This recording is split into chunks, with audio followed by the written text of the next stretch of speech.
अस्सलाम वालेकुम स्टूडेंट्स, कैसे हैं आप लोग। स्टूडेंट्स, आज हम जिस टॉपिक को डिस्कस करेंगे वो है characteristics of good money material, यानी उम्दा ज़र के औसाफ। स्टूडेंट्स, इस बात का फ़ैसला करना कि कौन सी शय जो है उसको हम बतौर ज़र इस्तेमाल कर सकते हैं और वो लोगों में बिला रोक टोक गर्दिश कर सकती है, तो उसमें चंद एक औसाफ का होना बहुत ज़रूरी है।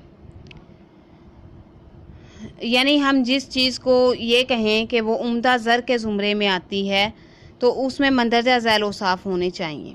इसके बरक्स वो तमाम अशिया स्टूडेंट्स ज़र का दर्जा हासिल नहीं कर सकती जिनमें ये औसाफ मौजूद नहीं होंगे, ये करैक्टरिस्टिक्स मौजूद नहीं होंगी। अब वो कौन से ऐसी करैक्टरिस्टिक्स हैं जो कि उम्दा ज़र में होनी चाहिए, उसमें सबसे पहले स्टूडेंट्स हम कबूलियत आमा को देखेंगे।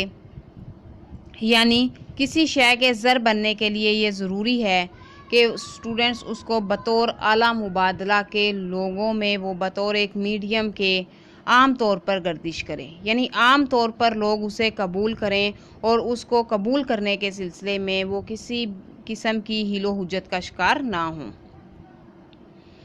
इसके इव्ज़ हर किस्म की अशिया और खिदमात देने के लिए वो तैयार हों।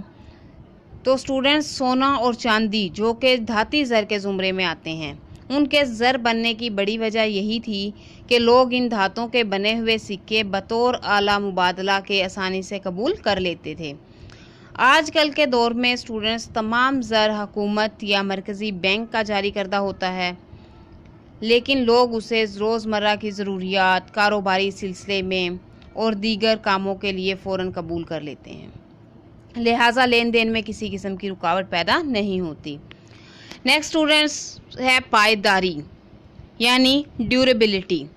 तो स्टूडेंट्स, उम्दा ज़र की एक सिफ्त ये भी है कि वो जिस भी चीज़ को हम ज़र के तौर पर इस्तेमाल करें उसमें पायदारी की खसूसियत मौजूद हो, यानी वो शय गलने सड़ने वाली ना हो, उसका हम आसानी से ज़ख़ीरा कर सकते हों और वो लोगों में मुख्तलिफ़ आलात लोगों में बतौर ज़र जो हैं वो मकबूल भी हों। नेक्स्ट स्टूडेंट्स, इंतकाल पजीरी की बात करते हैं कि जो भी शय ज़र के तौर पर इस्तेमाल हो वो आसानी से हम उसे एक जगह से दूसरी जगह मुंतकिल कर सकें, उसे लाने और ले जाने में किसी किस्म की दिक्कत का सामना ना हो हमें।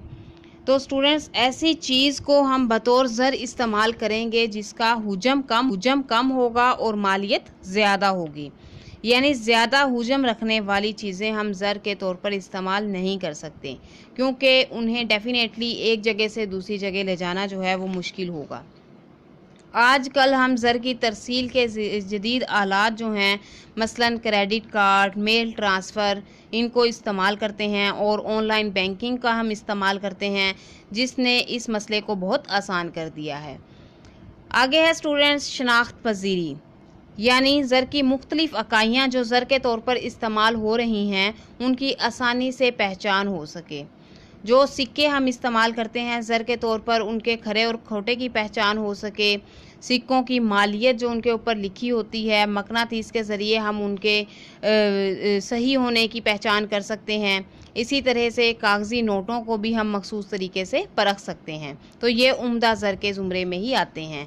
नेक्स्ट स्टूडेंट्स, हम तश्कील पजीरी को डिस्कस करेंगे कि हम जिस चीज़ को ज़र के तौर पर इस्तेमाल कर रहे हों उसमें इस सिफ्त का होना भी ज़रूरी है कि उसको हम आसानी से कुंदा कर सकें, उसे मुख्तलिफ़ शक्लों में तब्दील कर सकें और कोई धात आसानी से तश्कील पजीरी का काम ना दे सके तो वो उसका ज़र बनना स्टूडेंट्स जो है वो मुश्किल हो जाता है।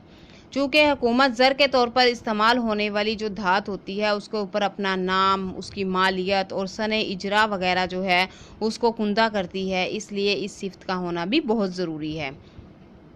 नेक्स्ट है तकसीम पजीरी।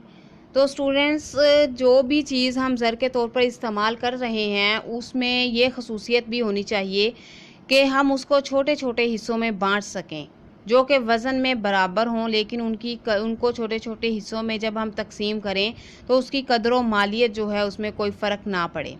मसलन इसकी मिसाल ये है कि अगर हम सोने के छोटे छोटे टुकड़े कर दें तो इसकी मालियत में कोई फ़र्क नहीं पड़ता। इस तरह से जो मार्केट के अंदर स्टूडेंट्स धाती सिक्के और कागज़ी नोट वगैरह गर्दिश कर रहे हैं उनकी तमाम छोटी और बड़ी इकाइयाँ जो हैं वो होती हैं और हम उसको आसानी से तकसीम कर सकते हैं। आगे है यकसानियत, यानी मुख्तलिफ इकाइयाँ जो ज़र के तौर पर इस्तेमाल हो रही हैं उनमें कोई फ़र्क ना हो। मसलन सोने और चांदी के टुकड़े जो वज़न में बाहम बराबर होंगे, यानी उनका वज़न एक जितना होगा, वो मालियत के एतबार से भी यकसां होंगे।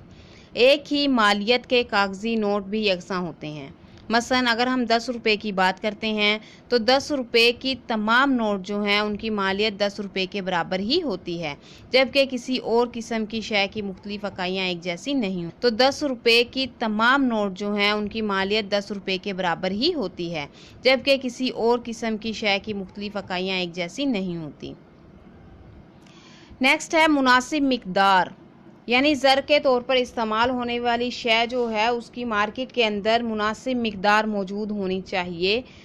वो उसकी मिकदार जो है वो ना तो इतनी कम याब हो, ना इतनी कम हो कि उसकी कदर बहुत ज़्यादा बढ़ जाए, और ना ही स्टूडेंट्स जो है वो उसकी इतनी वाफर मिकदार मौजूद हो कि उसकी कदर बिल्कुल ही ख़त्म हो जाए। आगे स्टूडेंट्स सबाते कदर यानी स्टेबिलिटी, जिस चीज़ को भी हम ज़र के तौर पर इस्तेमाल करें उसकी मिकदार जो है वो स्टेबल हो, उसकी कदर में आए दिन तब्दीलियां ना हो, ताकि लोग उसे मुस्तकबिल की अदायगियों के तौर पर इस्तेमाल कर सकें। 10वें नंबर पर स्टूडेंट्स इसकी जो खसूसियत है एक उम्दा ज़र की, वो है ज़ख़ीरा अंदोज़ी, यानी वो शय गलने सड़ने वाली ना हो, लोग जो हैं उसको आसानी से ज़ख़ीरा कर सकें। सोना, चांदी और नोट ऐसी अशिया हैं जिनका आसानी से हम ज़ख़ीरा कर सकते हैं, लिहाजा ये उम्दा या मसाली ज़र है। तो students it's very important lecture, hopefully आप लोगों ने इसको अंडरस्टैंड कर लिया है। ओके स्टूडेंट्स, दुआओं में याद रखिएगा। अल्लाह हाफिज़।